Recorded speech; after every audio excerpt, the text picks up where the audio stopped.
ಡ್ಯಾಮ್ನಾಗ ಅದ್ರ ನೀರು ತಗ್ಗಿಡಿದ್ರು ಕಂಟಿನ್ಯೂ ಮತ್ತು ಹಿಂಗೆ ಹೊರಗೆ ತಗ್ಗಿರ್ತದೆ.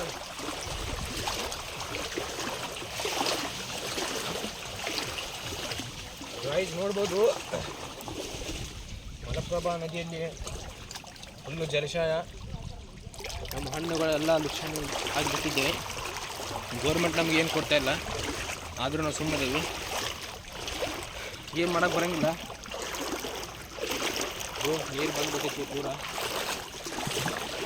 ಎಲ್ಲ ಲಕ್ಷಣ ಆಗ್ತೈತಿ. 2024 ಮತ್ತಿದೆ ನೀವು ಎಲ್ಲಾರ ಹಳಿದ ಕೊಡ್ತಾರೆ ಅಂತ ಮಾಡಿರಿ. 2024 ಈ ನಮೂನೆ ಆಗೈತೆ ನಮ್ಮ ಬಾಳೆ. ಮೋಟ್ರ್ ಬೋರ್ಡ್ ಇದೆ, ಎಲ್ಲ ನಮ್ಮ ಎಲ್ಲ ಲುಕ್ಷಣ ಆಗ್ಬಿಟ್ಟವು, ಕೆಟ್ಟ ಹೋಗ್ಬಿಟ್ಟಿದೆ. ಇಲ್ಲಿ ನೋಡಿ ನೀರು ನಾನು ಮಿಸ್ಬಿಡೈತಿ, ಎಲ್ಲ ಲುಕ್ಷಣ ಆಗ್ಬಿಟ್ಟಿದೆ ನಮಗೆ.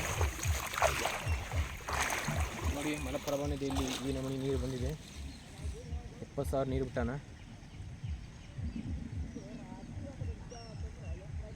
ಭಾಳ ಬಂದಿದೆ ನೀರು ಗೈಸ್. ನಮ್ಮ ಪೇರು ಎಲ್ಲ ಲುಕ್ಷಾನಾಗದವು. ಎಲ್ಲ ಗಾಂಜಾಳ, ಕಬ್ಬು, ತರಕಾರಿ ಗಿರ್ಕಾರಿ ಎಲ್ಲ ನೀರಲ್ಲಿ ಮುಳುಗಿಬಿಟ್ಟಿದೆ. ಏನು ಮಾಡೋಕ್ಕೆ ಬರೋಂಗಿಲ್ಲ. ಮುಳುಗೈತಂತಂದ ಮೇಲೆ ನೀರನ್ನು ತಡೆಯೋಕ್ಕೂ ಬರೋಂಗಿಲ್ಲ.